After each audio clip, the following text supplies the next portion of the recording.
एक समय की बात है, एक शांतिपूर्ण गांव में कवि नाम का एक युवा बौद्ध भिक्षु रहता था। उन्हें शिक्षाओं के प्रति समर्पण और आध्यात्मिक विकास के प्रति उनकी गहरी प्रतिबद्धता के लिए जाने जाते थे।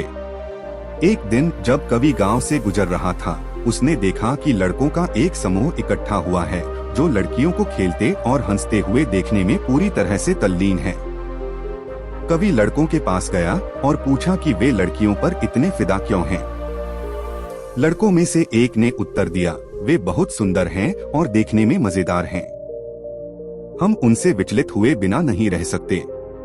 यह सुनकर कवि धीरे से मुस्कुराया और लड़कों को एक कहानी शेयर करने का फैसला किया, ताकि लड़कों को यह समझने में मदद मिल सके कि विकर्षणों को अपने स्वयं के व्यक्तिगत बेहतरी में बाधा न बनने दें। एक बार आनंद नाम का एक युवा भिक्षु था। वह बुद्धिमान था और अपनी साधना के प्रति समर्पित था। एक दिन एक हलचल भरे बाजार से गुजरते हुए आनंद ने एक सुंदर फूल बेचने वाली को देखा। फूल बेचने वाली आकर्षक थी और उसने हर किसी का ध्यान आकर्षित की थी। आनंद ने भी खुद को उसकी उपस्थिति से विचलित पाया। अपने आध्यात्मिक अध्ययन पर ध्यान केंद्रित करने के बजाय आनंद ने अधिक से अधिक समय फूल बेचने वाली को देखने में बिताना शुरू कर दिया और यहाँ तक कि उसके साथ बातचीत में भी लगे रहे। उसके विचार उसके द्वारा भस्म हो गए और उसने अपने दैनिक ध्यान और प्रार्थना की उपेक्षा की। परिणाम स्वरूप आत्मज्ञान के मार्ग पर उनकी प्रगति प्रभावित हुई।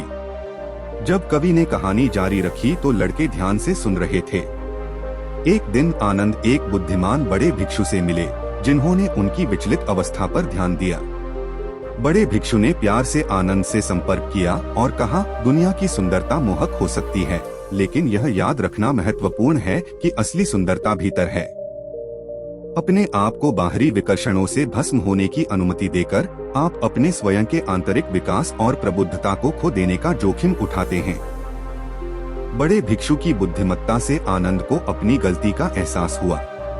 उस दिन के बाद से उन्होंने यह समझते हुए कि उनका वास्तविक उद्देश्य अपने भीतर शांति, करुणा और ज्ञान का विकास करना है, अपना ध्यान अपनी साधना पर फिर से केंद्रित करने का संकल्प लिया।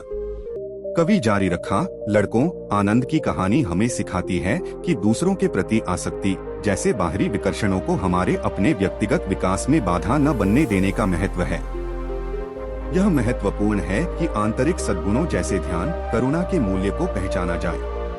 इन गुणों को विकसित करके हम अपनी बेहतरी के लिए एक नींव तैयार कर सकते हैं और अपने आसपास की दुनिया में सकारात्मक योगदान दे सकते हैं।